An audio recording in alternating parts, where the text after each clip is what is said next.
I'm Diane Bass. I'm a federal criminal defense attorney in Orange County, California, and I wanted to talk you through the process of a federal case. If you are ever charged in federal court, this is what you can expect.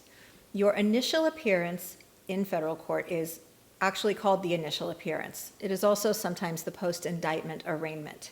So if you have been charged by a grand jury, then you would appear in court, and the first thing that the court would deal with is setting conditions of release. Assuming that bail is set, which I have addressed in a previous video, the court would then enter a plea of not guilty on your behalf. Your case would be assigned to a district court judge for all purposes. A jury trial date would be set, which is in most cases changed. This is simply a placeholder to protect your right to a speedy trial. And if you are released on bail, the court would have you sign paperwork and then go down to the U.S. Marshal's office where you would submit to fingerprinting and photograph, and then you would be free to go. The next thing that would happen in the case is if you intended to enter a plea of guilty, you and your lawyer would negotiate terms of that plea with the U.S. Attorney's Office, and a plea agreement would be filed with the court. The plea agreement is generally a 25-page document, and obviously your attorney would spend a good deal of time explaining to you what is contained in the plea agreement. You would hammer out any details and make sure everything is accurate. So your next court appearance would then be the change of plea hearing, which would normally happen, it depends, could be weeks or it could be months after the initial appearance.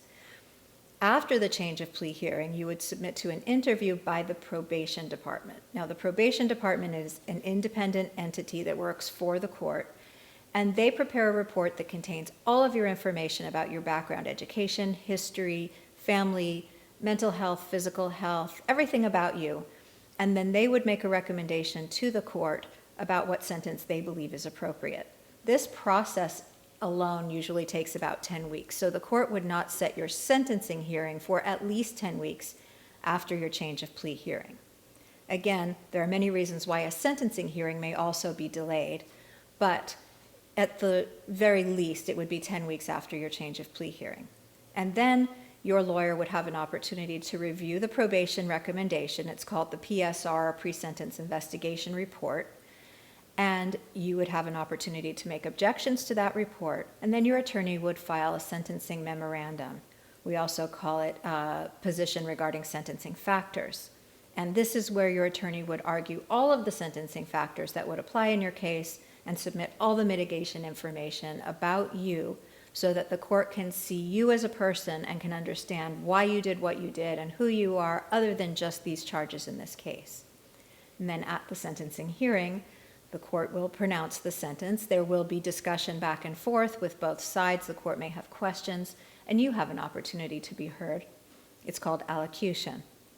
Once the sentence is pronounced, if you are out of custody, the court will generally give you at least 6 weeks to turn yourself in. This gives the Bureau of Prisons an opportunity to decide where they are going to send you or designate you.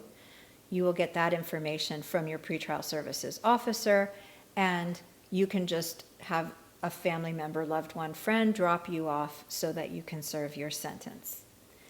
There are many other elements that may change the process, and we can talk about those in future videos, but that's the basic outline of how a criminal case proceeds if you plead guilty. If you were to go to trial, obviously you wouldn't have the change of plea hearing and you wouldn't have the sentencing hearing. The case would be set for trial after all of the parties had an opportunity to prepare and do all of their adequate independent investigation, obtain all of the discovery from the government, and at that point, you would have your right to a jury trial. If you have any further questions, please feel free to contact me via email, call me, and I look forward to hearing from you.